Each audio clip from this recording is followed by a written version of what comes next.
this video, I'm going to show you exactly how to avoid burning out over the long term and chucking the towel in on the reefing hobby. In fact, these are the exact techniques that I've used to make sure that my reef tank gets the care it needs whilst maintaining my job, spending time with my family, and dealing with all the other things life inevitably throws at us. And today you're going to see an introduction into how I do that, and I'm going to go through it step by step.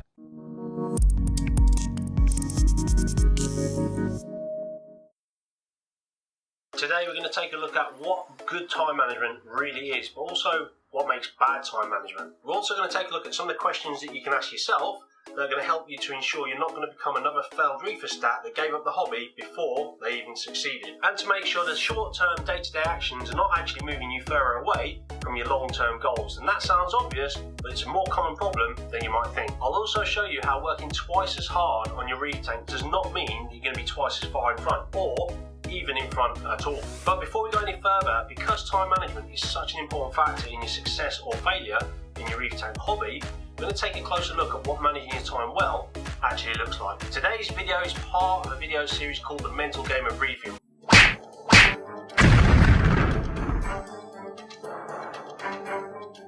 where we take a look at how to raise your reefing skills by raising your mental game. If you do like today's video, don't forget to like and comment and subscribe and hit the bell for future notifications when I release the next video in the series. For me, this lesson was a tough one to learn. Nearly everybody knows what their end goal is, whether it's a packed out SPS tank or an LPS lagoon or maybe an awesome mixed reef tank, and imagining the end goal is not the difficult part. It still takes work and you still got to put the time in to do the research and planning, but that's not usually where people come unstuck.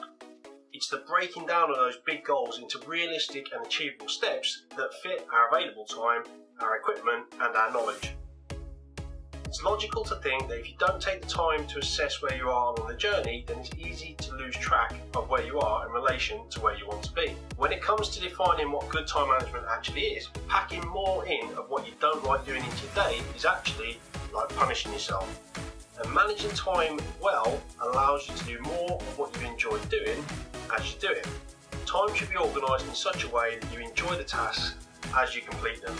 People that align what they do with what they love do not burn out. Okay, so we're going to take a quick look at a slide that better illustrates the fact that you can put a lot of effort into doing something but end up further away than when you started. In this image you can clearly see that more time spent doing something or more effort put into something doesn't necessarily mean that you're going to be closer to where you want to be. Now if we take this in the reefing hobby, take an example of that.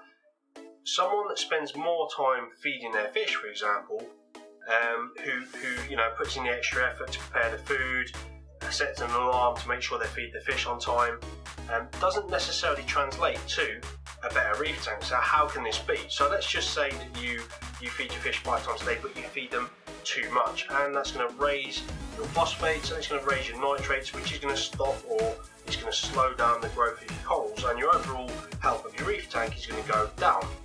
So contrast that with a person that's not feeding their fish very much at all. They're not putting much effort in. They're not doing. They're not putting as much focus. They're not putting much effort in, and they're not doing as much to their tank. Yet they can be closer to their end goal than the person who's putting a significant amount of more effort in. On the flip side of that, you've got the other end of the coin. Let's use the phosphates and nitrates example again. And let's say one of the most annoying and difficult tasks that you could probably do in reefing is a water change. Let's just say you're doing too many water changes and you've lowered your phosphates and you've lowered your nitrates to a point where your corals no longer have the nutrition they need to grow.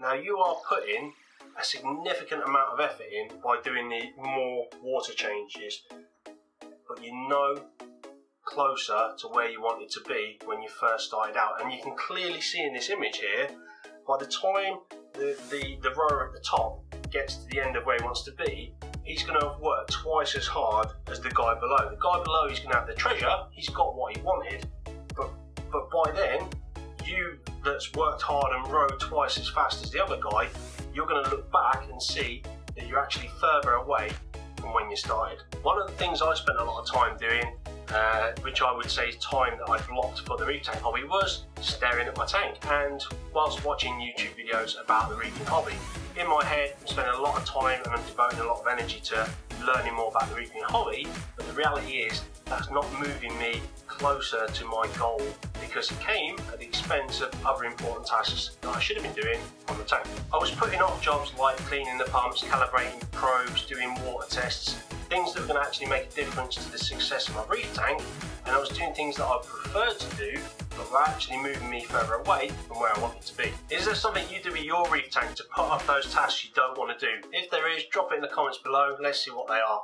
Like some of the other videos in the initial video series of the Mental Game of Reefing, this video is aimed at raising the self-awareness of what it is we're doing and how we're doing it. And this is a really important step in the process. There's no point in doing something if it's the right thing done at the wrong time.